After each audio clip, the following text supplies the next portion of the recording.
السلام علیکم ورحمۃ اللہ وبرکاتہ۔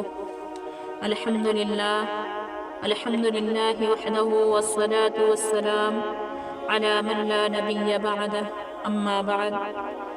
میرے عزیز بھائیوں اور بہنوں، آج ہم ایک ایسے موقع پر گفتگو کر رہے ہیں جو دنیا بھر میں جشن اور خوشیوں کے ساتھ منایا جاتا ہے، یعنی نیا سال۔ لیکن ہمارا مقصد اس موقع پر دنیاوی جشن کی بجائے اللہ کی رضا حاصل کرنا اور اپنی آخرت کو بہتر بنانا ہونا چاہیے۔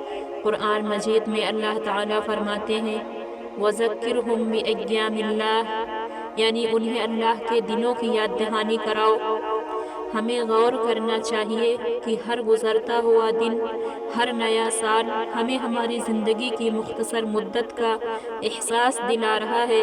یہ وقت اپنے اعمال کا جائزہ لینے، توبہ کرنے اور اپنے رب کے قریب ہونے کا وقت ہے۔ آج لوگ رات بھر جشن مناتے ہیں، گناہوں میں مشغول رہتے ہیں اور اس بات کو بھول جاتے ہیں کہ یہی رات ان کے لیے زندگی کی آخری رات بھی ہو سکتی ہے۔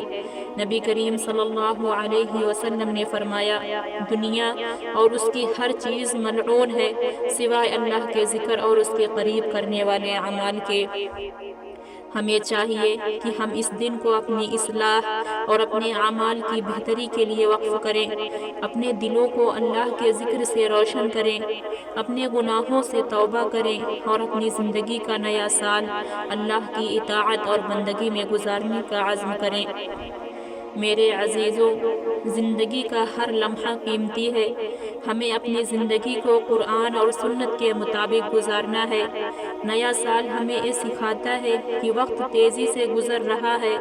آئیں اپنی زندگی کو اللہ کی راہ میں لگائیں اور اس کے بتائے ہوئے راستے پر چلیں تاکہ دنیا اور آخرت میں کامیاب ہو سکیں۔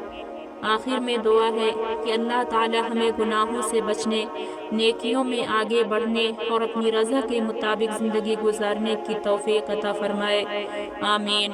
السلام علیکم ورحمۃ اللہ وبرکاتہ۔